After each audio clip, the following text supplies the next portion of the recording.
নমস্কার বন্ধুরা, SMB house কিচেনে সকলকে স্বাগত। আজকে আমি রান্না করব আমাদের সকলের প্রিয় চিকেন কষা। চিকেন আমরা সকলেই রাঁধতে জানি, তবুও তোমাদের সঙ্গে শেয়ার করছি এই সাধারণ চিকেন কিভাবে অসাধারণ করে বানানো যায় সেটা দেখতে থাকো। এখানে আমি 800 গ্রাম চিকেন নিয়েছি। তারপর চিকেনের পিসগুলো খুব ভালো করে ধুয়ে পরিষ্কার করে নিয়েছি। তাহলে দেখা যাক চিকেন রান্না করতে আমার কি লাগছে।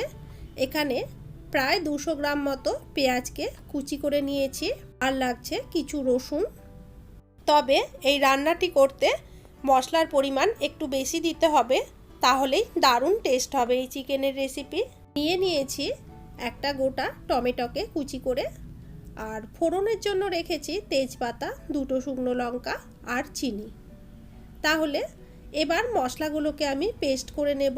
টমেটোটা মিক্সির মধ্যে দিয়ে দিলাম, রসুনগুলো হাফ দিয়ে কিছুটা রেখে দিচ্ছি, আর পেঁয়াজও হাফ দিয়ে দিলাম, হাফ ফোড়নের জন্য রেখে দিচ্ছি। মিক্সিতে এগুলো সব কিছু পেস্ট করে নেব। তাহলে রান্নাটা শুরু করা যাক। প্রথমে গ্যাস অন করে কড়াই বসিয়ে দিলাম। তারপর কড়াইয়ের মধ্যে সর্ষের তেল দিয়ে দিয়েছি। তেলটাকে একটু ঘুরিয়ে নিলাম। তেল গরম হয়ে যাওয়ার পর এর মধ্যে খুব সামান্য হলুদ দিয়ে দিলাম। একটু নেড়ে নিয়ে এবার দিয়ে দিচ্ছি কেটে ধুয়ে রাখা আলুর পিস। আলুর পিসগুলোকে লাল লাল করে ভেজে নিতে হবে।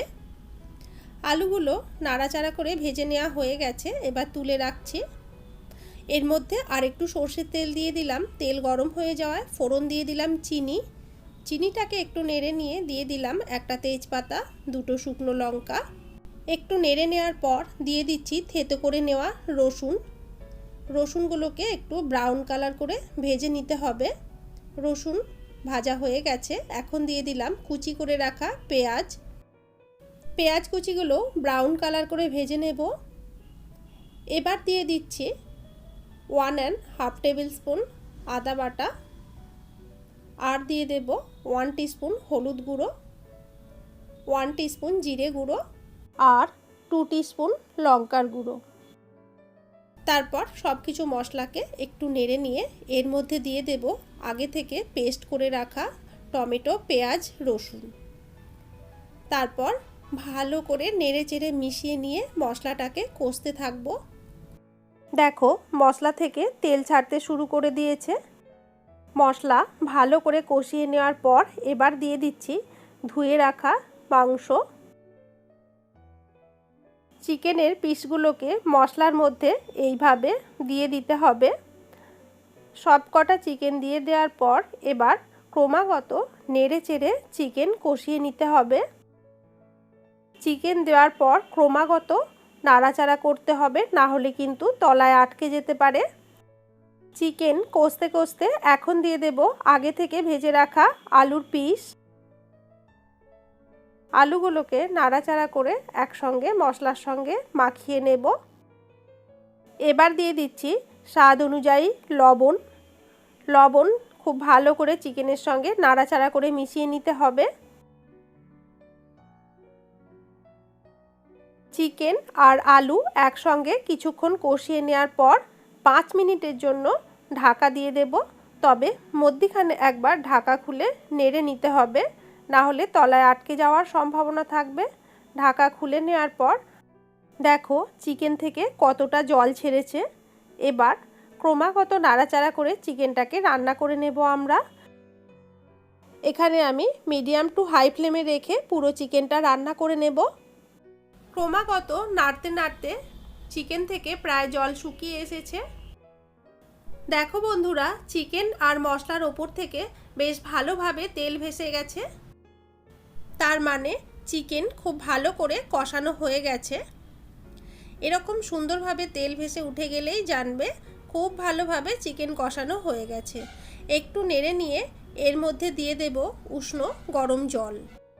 যে কোনো মাংস রান্নাতে উষ্ণ গরম জল ব্যবহার করার চেষ্টা করবে, তাতে করে মাংসর স্বাদ কিন্তু ভীষণই ভালো হবে। এবার দিয়ে দিচ্ছি উষ্ণ গরম জল। এবার খুব ভালো করে জল মশলা একসঙ্গে মিশিয়ে নিতে হবে। তারপর প্রায় 8-10 মিনিটের জন্য চিকেনটাকে ফুটতে দেব।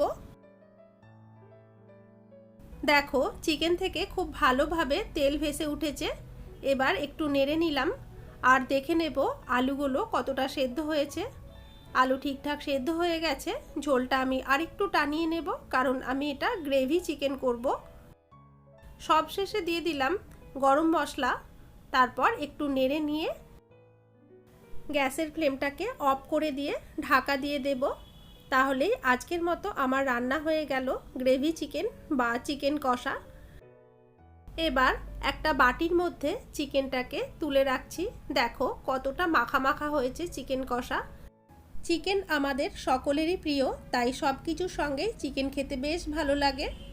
ভিডিওটি ভালো লাগলে একটা লাইক, কমেন্ট, শেয়ার করে দিয়ে চ্যানেলটিকে সাবস্ক্রাইব করে দেবে। তাহলে আজকের মতো এই পর্যন্ত।